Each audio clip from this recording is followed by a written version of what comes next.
Hi there, it's Bill with Smart Trades, and it's Monday, November 22nd, a little after 11 a.m. Pacific time.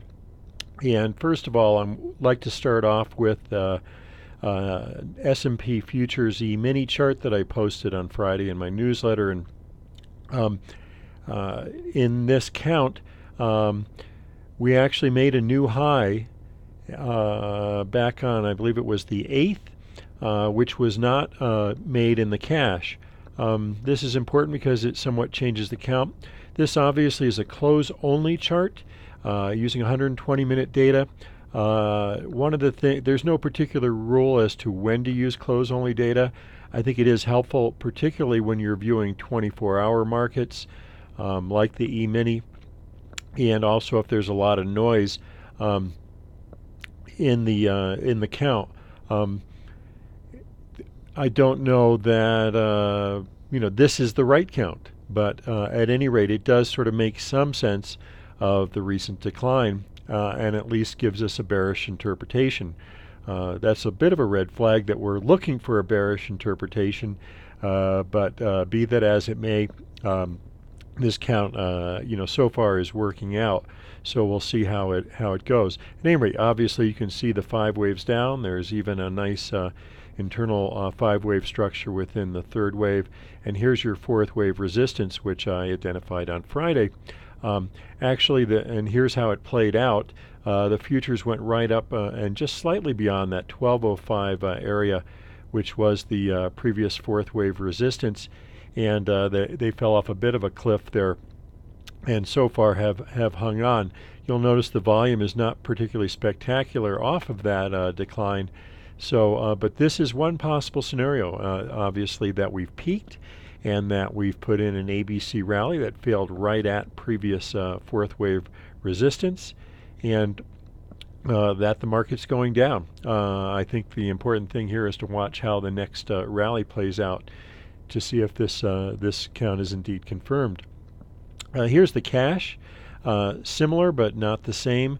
Here's that 5th wave, which on the cash was actually a failure, and you can count this as also a 5-wave or impulsive structure to the downside. However, we obviously on the cash have not actually gone back up to that 1205. Actually, the target's around 1207 for the cash, slightly higher. Note that we actually had pretty good breadth on the recent rally labeled A, and a little more on that later. Here's an alternate, more bullish count, and this is the S&P cash. Again, here's our 5th wave failure, and from there counting down A, B, and then an expanding triangle. I think I did mention this in the last video, and basically terminating right at previous 4th wave support, which is oftentimes the case, in particular if you've got a corrective decline. So the fact that we're holding there so far is potentially bullish. Obviously, it's got to continue to hold there. Additionally, you can count this decline off of the highs from last week as a ABC decline. Here we are on the futures, again, that same count. A down, B back up, expanding triangle, C wave, and from there you can see, again, the count is different here on the futures because we rallied overnight, and you can see a possible impulse wave to the upside. Or you could also count this as an irregular ABC. At any rate, it is interesting that we're hanging on right at that channel that connects the top of B, the top of 2, and the top of 4. That's now the bottom of this pattern here, which again is open for discussion as to what it is exactly, but we shall see. Here's Google. Now, whereas the S&P is very much open to interpretation, Google's chart is just a textbook Elliott wave, 5 waves down. 1 down, 2 back up, and then you can even see the 5-wave structure within 3, wave 4 back up, and a 5th wave down, which you can label as perhaps wave 1. From there, I think this best labels as A back up, B back down. Previous 4th wave resistance comes in around 605. I think how Google behaves here over the next several days is very important. Ideally, in the bearish case, it's going to roll over from that 605 area, give or take a point or two. If it were to rally back through this previous ledge, that would be a bit of a red flag for the bears and would be potentially bullish. There's nothing cut in stone about that, but let's just call a rally above 615 bullish for the market, and if we don't, roll over almost instantly from those levels, I think that it probably indicates that this decline actually was a C wave and that new highs are coming up.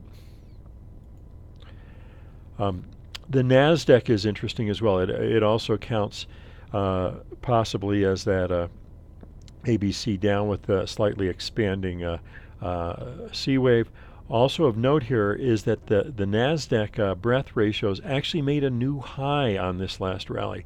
As you know, I feel that breadth tends to lead the market.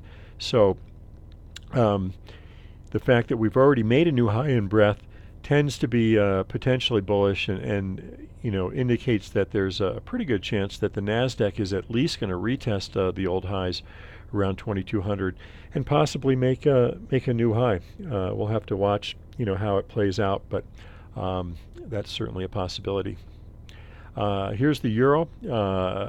Again, we've got that I had labeled the 138 area as previous fourth wave resistance there. We failed right in that zone. And here's that larger picture.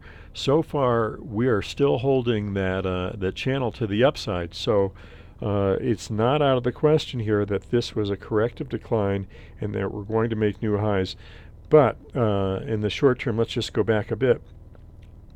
If we keep seeing impulses to the downside, clearly that is bearish. And if this high today, up around 137.85, and or the 138 level, which is the previous fourth wave, if that continues to cap this market, I think that's bearish, and that's probably going to help lead stocks down as well.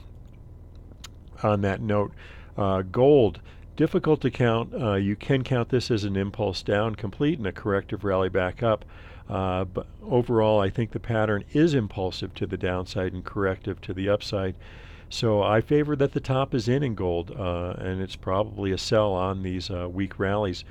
But again, one step at a time.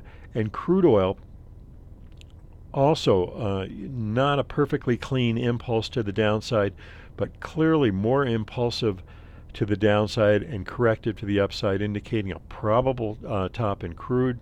The right strategy there would be to look for corrective rallies to sell into. And the fact that crude, gold, and the euro all look relatively bearish is probably bearish for the stock market as well, as long as these patterns persist. At any rate, thank you so much for watching. If I don't talk to you again, have a great holiday and a great week ahead. Thanks. Bye-bye.